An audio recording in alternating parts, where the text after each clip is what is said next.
जय जिनेन्द्र बंधुओं। पिछले वीडियो में हम षट आवश्यकों की चर्चा कर रहे थे, जिसमें से 4 आवश्यक हमने पूरे कर लिए थे। आज हम 5वें आवश्यक तप के बारे में चर्चा कर रहे हैं। उसके बाद दान की चर्चा करेंगे। तप क्या है? तप का परिभाषा ऐसे दी, इच्छा निरोधो तपा। इच्छाओं का निरोध करना तप है। हमारी जो भी इच्छाएं होती हैं, हम उन पर एक लगाम लगाएं, अंकुश लगाएं उसके ऊपर। सबसे बड़ी इच्छा है शरीर की क्या रहती है? भोजन मिलना चाहिए। बोले जी, इस गाड़ी में पेट्रोल नहीं डालोगे तो गाड़ी चलेगी कैसे? यही कहते ना। लेकिन इच्छाओं का निरोध करना है तो इसके लिए एक तप ये भी है कि अनशन तप। अनशन तप मतलब अशन होता है, अशन का मतलब होता है भोजन करना। अनशन यानी भोजन नहीं करना। दूसरे लफ्जों में इसको कहते हैं उपवास। उपवास का अर्थ क्या? आमतौर पर सारी क्रियाएं हम जो सारे दिन में करते हैं वो सब क्या कहते हैं? बोले इस पेट की खातिर कर रहे हैं। तो अब जब पेट में कुछ जाना ही नहीं है, इसका मतलब क्या? अब सारी क्रियाओं से निवृत्ति पा गए आप, आज के लिए कम से कम। अगर आज आपने अनशन तप किया या उपवास किया तो सारे दिन के लिए अब आपको कुछ भी करने की जरूरत नहीं है। उपवास का अर्थ एक और भी होता है। उपवास का मतलब होता है अपनी आत्मा के पास जाना, अपने आप में रहना। जब आप भोजन करोगे तो उसके बहुत सारे संकल्प विकल्पों में घिरे रहोगे। जब भोजन ही नहीं करना तो उन सारे संकल्प विकल्पों से छुट्टी आपको मिल गई, और उस स्थिति में आप जो है सारे दिन के लिए फ्री हो गए आज, कि अब हम सिर्फ और सिर्फ अपनी आत्मा के पास रहेंगे, सिर्फ धर्म ध्यान की बातें करेंगे और कुछ नहीं करेंगे आज सारे दिन। सोचिए आप जरा, कितनी अच्छी बात। अच्छी है या नहीं? बोले पेट में कुछ जा नहीं रहा, अच्छा क्या है इसमें? नहीं। जब आप मन में ऐसा सुविचार करके चलेंगे, ओहो आज कितना बढ़िया मौका है मेरे लिए धर्म ध्यान करने का। जब ऐसा कभी सोचेंगे ना, आपको इस बात में आनंद आएगा। इस आनंद का कोई मुकाबला नहीं है। होगा, निश्चित तौर पर होगा ये महसूस किसी वक्त आपको, जब ऐसा करने लगे। भोजन ही नहीं करना, कुछ भी नहीं करना। 4 प्रकार का भोजन होता है ना, खाद्य, स्वाद्य, ले और पेय।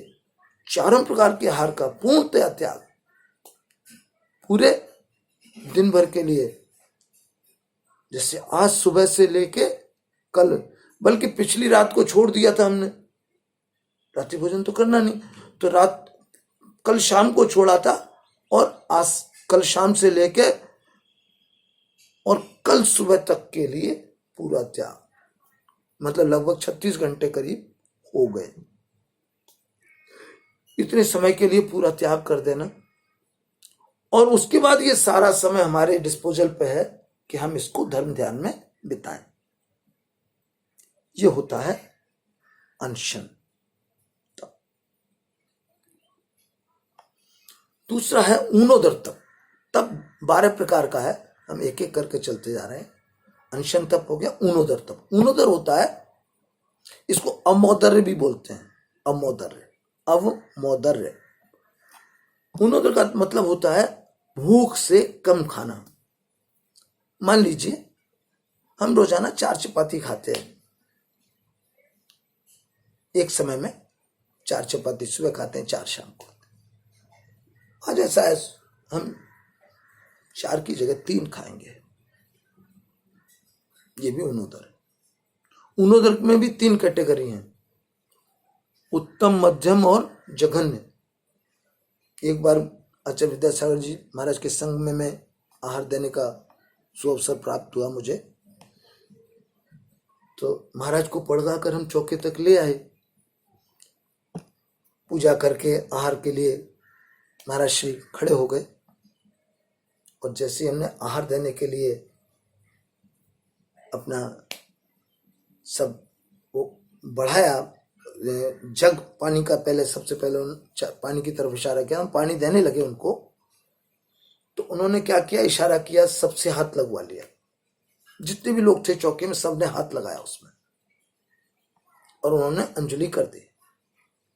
और अंजलि करने के बाद जो हमने उसमें अंजलि में जल दे दिया, उन्होंने इस उंगली से इतना सा एक बूंद ली और ऐसे जीभ पे लगा के और बैठ गए, छोड़ दिया। तो हम बड़े असमंजस में और बहुत दुखी हुए कि भैया क्या हो गया, अंतराय हो गया। लेकिन वो कर करा के हाथ धो के और अपने कुल्ला करके और वो चले गए। पीछे पीछे हम उनका कमंडल लेके गए, महाराज कहाँ गलती हुई हमसे, क्षमा करें, हमें बताएं तो सही कारण क्या। बोले भैया कोई कारण नहीं, आपकी कोई गलती नहीं। मैंने कहा फिर अंतराय आपका कैसे हुआ महाराज? बोले अंतराय नहीं हुआ, मेरा ऊनोदर तब चल रहा था। आज उत्कृष्ट ऊनोदर था जिसमें मैंने 1 बूंद पानी या 1 चावल का दाना लेना था। ये उत्तम ऊनोदर है। मध्यम ऊनोदर में मतलब जितना मैं भोजन करता था उससे कम, आधा भोजन मान लो। और जघन्य तब मैं आखिर में जैसे 4 चपाती खाता था तो मैं 3 चपाती खा के और उसके बाद में छोड़ देता, तो वो मेरा जघन्य ऊनोदर था। तो मैं 3 दिन से कर रहा था, पहले जघन्य किया, फिर मध्यम किया, आज उत्तम ऊनोदर कर रहा था मैं, इसलिए मैंने 1 बूंद जल लिया। देखिए कितनी महान तपस्या ये मुनि गण करते हैं। तो ये है ऊनोदरता। उसके बाद में वृत्ति पर संख्यान। वृत्ति पर संख्यान होता है कुछ अटपटी, कुछ ऐसी विधि अपने मन में सोच के चलना कि आज ये स्थिति होगी तो आहार लूंगा, नहीं तो नहीं। तो वो अपने मन में सोच के चलते हैं कि लोटे के ऊपर 1 नारियल होगा तो आहार लूंगा, नहीं तो नहीं लूंगा, या एक थाली में कुछ आम रखे होंगे तो आहार लूंगा या नहीं लूंगा।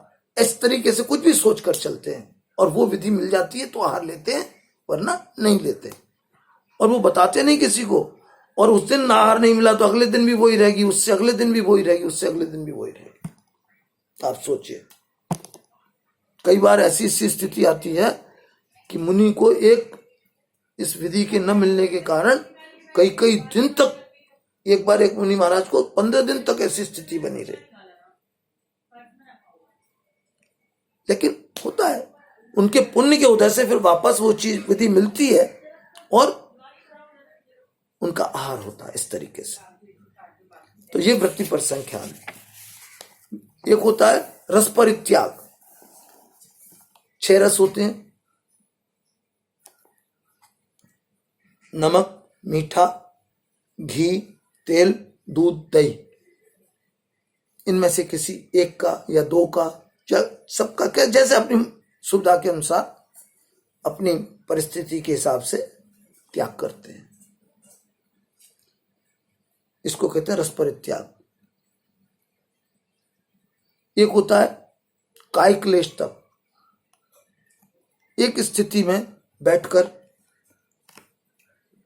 तपस्या करना, एक आसन में बैठ गए, अब 1 घंटे तक, 2 घंटे तक, 4 घंटे तक, जितनी उनकी गुंजाइश हो, जितना वो कर सके उस हिसाब से नियम लेकर बैठ जाते हैं और काय क्लेश तप करते हैं। ठंडी में, गर्मी में कोई मतलब नहीं। कभी ठंडे स्थान में ठंड के दिनों में बाहर बैठ जाते हैं रात को, कभी गर्मी के दिनों में धूप में बैठ जाते हैं, ये सब करते हैं। ये सारे काय क्लेश था। इसके बाद में एक विविक्त शय्यासन तप। विविक्त शय्यासन तप मतलब एकांत स्थान में एक करवट से और सोना, वो भी थोड़ी देर के लिए, ये कहलाता है विविक्त शय्यासन तप। ये 6 बहिरंग तप हुए। अब अंतरंग तपों की चर्चा करते हैं। अंतरंग तप में प्रायश्चित तप, कहीं कोई गलती हो गई तो क्या करें उसके लिए अपने आचार्य के पास जाते हैं। ये सारी बातें मैं मुनियों के ऊपर बता रहा हूं, पर ये श्रावकों के लिए भी ऐसे ही लागू होती हैं। जिस तरीके से, मैं एक बार रिपीट कर देता हूं, नहीं तो आप कंफ्यूजन हो जाएगा। अनशन और ऊनोदर तो कर ही सकते हैं, कोई दिक्कत नहीं। वृत्ति पर संख्यान में ऐसे ले सकते हैं कि मैं मौन से भोजन करूंगा, मैं इशारे से बात भी नहीं करूंगा। इस तरीके से कुछ ना कुछ अपने मन में सोच लेते हैं और करते हैं। श्रावक भी करते हैं। रस परित्याग, कोई एक रस का त्याग करते हैं। रविवार को नमक छोड़ दिया, शनिवार को तेल छोड़ दिया, इस तरीके से श्रावक लोग करते हैं। काय क्लेश तप, ये भी एक स्थिति में बैठकर सामायिक कर लेते हैं, ये भी होता उनके लिए भी है। विविक्त शय्यासन, विविक्त शय्यासन एक स्थिति में सोना, ये भी मतलब हर एक तप को श्रावक और मुनिराज दोनों करते हैं। प्रायश्चित, अपने से कोई गलती हो गई तो मुनिराज क्या करेंगे, अपने गुरु आचार्य के पास जाएंगे, गुरुदेव मेरे से आज ये गलती हुई है, आप मुझे प्रायश्चित दीजिए। गुरुदेव जो प्रायश्चित बताएंगे वो प्रायश्चित करेंगे। इसी तरीके से हम श्रावकों का भी कर्तव्य है, हमसे कोई गलती हो जाए तो हम भी मुनि महाराज के पास जाके, आचार्य के पास जाकर उसका प्रायश्चित ले सकते हैं और उसको पूरा फॉलो कर सकते हैं। विनय तप, अपने से बड़े को पूरा सम्मान देना, जो हमसे ज्ञान में गुण में बड़े हैं उनको सम्मान देना। मुनि महाराज, अगर 10 महाराज की एक साथ दीक्षा हुई है, लेकिन उसमें भी सीनियरिटी जूनियरिटी इनकी प्रॉपर फॉलो करते हैं ये लोग। जिसकी पहले दीक्षा हुई है और जिसकी 2 मिनट बाद दीक्षा हुई है, तो 2 मिनट बाद वाला 2 मिनट पहले वाले को नमस्तु करेगा। इसी प्रकार से हमको भी, हमारे को हमसे बड़े हैं जिन्होंने प्रतिमा धारण कर रखी है, ऐसे श्रावक जो ज्ञानी हैं, हमको पढ़ाते हैं, बताते हैं, हमें उनको पूरा सम्मान देना चाहिए। हमको अपने गुरुओं को तो पूरा सम्मान देना ही चाहिए, मुनियों को, आर्यकाओं को, इनको पूरा सम्मान देना चाहिए। ये विनय तप है। वैयावृत्ति तप, वैयावृत्ति तप मतलब अपने गुरुओं को, किसी को अगर कोई तकलीफ है, पाँव में दर्द है, पाँव दबाना। हमें पुरुषों को मुनियों के और स्त्रियों को आर्यकाओं के पाँव दबाने चाहिए। उनके सर में दर्द है, सर दबाना चाहिए। हम जो सेवा कर सकते हैं, जो भी संभव है वो सब करना चाहिए, मालिश करनी चाहिए उनकी। ये सब ये वैयावृत्ति में आता है। उसके अलावा स्वाध्याय तप, स्वाध्याय तप जो स्वाध्याय में अपने चर्चा की, स्वाध्याय करना चाहिए। व्युत्सर्ग तप होता है एक, शरीर से ममत्व छोड़कर 27 श्वासोच्छ्वास में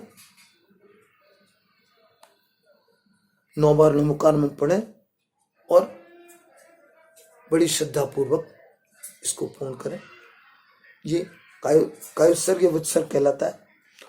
और एक होता है ध्यान, सारे सांसारिक प्रपंचों से अपने ध्यान को हटाकर पंच परमेष्ठी में अपने ध्यान को लगाना निश्चित समय तक के लिए, ये सब कहलाता है ध्यान तप।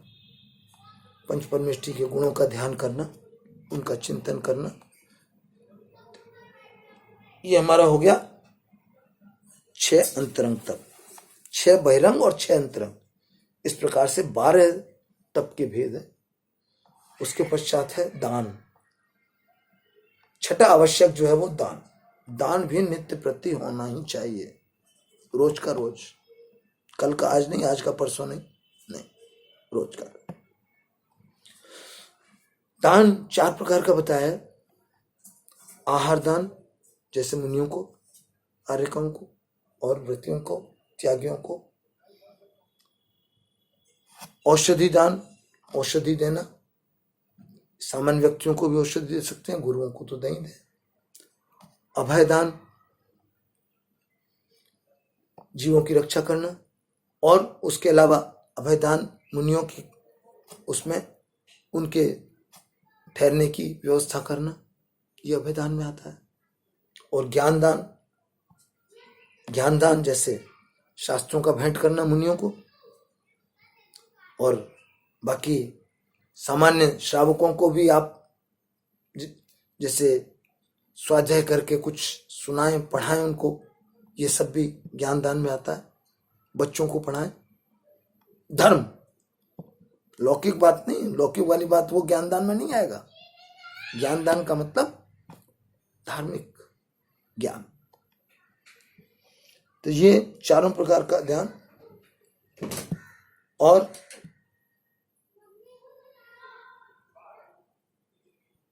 इस तरीके से ये 6 आवश्यक श्रावकों के बताए हैं। हमें यथासंभव ये 6 आवश्यक कर्म नित्य प्रति करने चाहिए। हर समय इनके बारे में सजग रहना चाहिए, पूरी तरीके से इनको करना चाहिए। आज बस इतना ही। आपको मेरा ये वीडियो पसंद आया हो तो आप इसे सब्सक्राइब जरूर करें, इसको शेयर भी करें और लाइक भी करें। धन्यवाद। जय जिनेंद्र।